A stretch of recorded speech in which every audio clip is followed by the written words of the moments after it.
আগুনে পুড়ে যাওয়ার কথা ছিল, কিন্তু আজ সেই 2 টাকার নোটটাই আমার সংগ্রহের সবচেয়ে প্রিয় স্মৃতি। হ্যালো বন্ধুরা, আমি রথিন আর আপনারা দেখছেন রথিন ওল্ড কারেন্সি। আজ থেকে প্রায় 10 বছর আগে ভোরবেলা দোকান পরিষ্কার করছিলাম।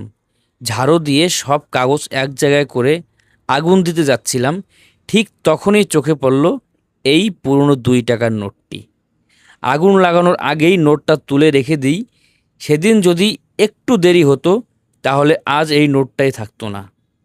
আগুনে হারায় কত স্মৃতি, ভাগ্য ভালো বেঁচে গেল এই নোটটি। এটি ভারতীয় রিজার্ভ ব্যাংকের পুরনো 2 টাকার নোট। অনেকেই ভাবেন পুরনো নোট হলেই লাখ লাখ টাকা দাম, কিন্তু বাস্তবে তা নয়।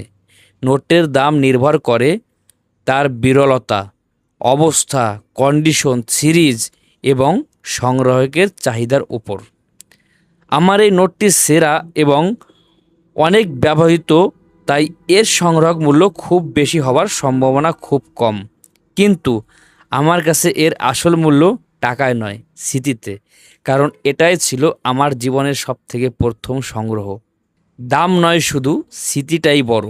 পুরনো নোটে লুকিয়ে থাকে জীবনের ঘর। আপনার কাছেও কি এমন কোনো পুরনো নোট বা কয়েন আছে যার সঙ্গে জড়িয়ে আছে কোনো গল্প? কমেন্টে লিখুন বা ছবি পাঠান। আমি কেনাবেচা করি না, তবে ইতিহাস ও সংগ্রহযোগ্য তথ্য জানাতে চেষ্টা করি।